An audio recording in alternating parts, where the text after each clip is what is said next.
In this week's Parsha, Parashat Nitzavim, we will read a pasuk that might sound familiar to you from Tefillah. On Shabbat morning, many shuls read some of these psukim as they're reciting Tefillah l'Shlom HaMedina, the prayer for the state of Israel. If your exiles are all the way at the other end of the heaven, nowadays we would say at the end of the earth, from there Hashem will collect you, and from there Hashem will take you. And then the next pasuk reads that Hashem will bring us home and return us to Eretz Yisrael. This gives us the idea that if we're spread out and we end up exiled, Hashem will bring us home. But the pasuk before says something really interesting. V'shav Hashem Elokecha et shavutcha.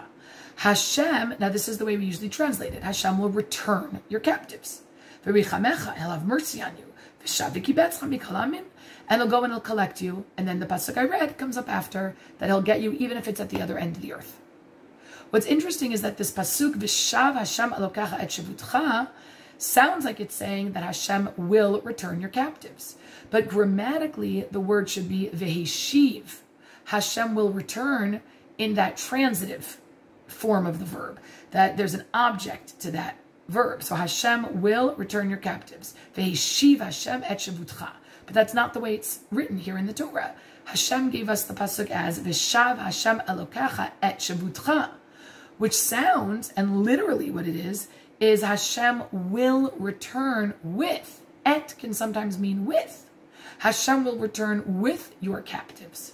The Midrash says it means that Hashem himself is out there in exile with us, and that we get sent to exile, and then Hashem comes with us. And if we're not here in Eretz Yisrael, Hashem is outside of Eretz Yisrael with us.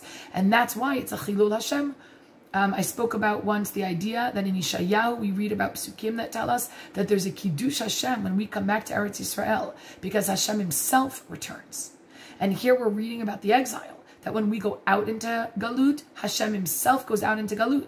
And when we come back, not only does Hashem collect us, but Hashem comes back with us. And that's the biggest part of Kibbutz Galuyot. That's the Kiddush Hashem that Kibbutz Galuyot brings. Shabbat Shalom, Shana Tova. May everyone come back home, and may that really bring glory to Hashem's name this year.